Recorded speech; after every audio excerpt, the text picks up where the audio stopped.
ప్రియమైన ముఖ్యమంత్రి గారికి నమస్కరించి వ్రాయినది ఏమనగా, నిరుద్యోగులకు మేలు చేస్తారని గత ప్రభుత్వాన్ని కూల్చేసి మిమ్మల్ని అధికారంలోకి తెచ్చుకున్నాం. కానీ జాబ్ నోటిఫికేషన్స్ లేక మేము విల్లవిల్లాడుతున్నాం. 1వ పాయింట్, అధికారంలోకి వచ్చిన 1 సంవత్సరంలో 2 లక్షల ఉద్యోగాలు భర్తీ చేస్తామని అన్నారు, కానీ ఇది జరగలేదు.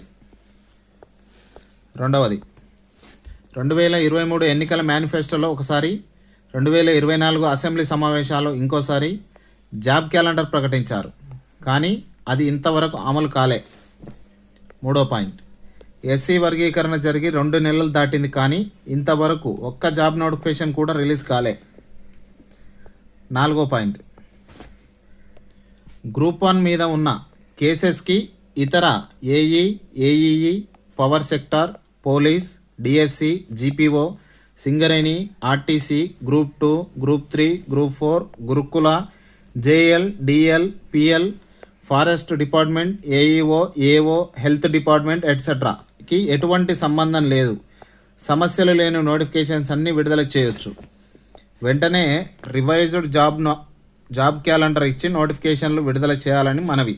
ఇట్లు తెలంగాణ నిరుద్యోగులు. వీడియో ఎట్లా అనిపించిందో ఖచ్చితంగా కామెంట్ చేయండి.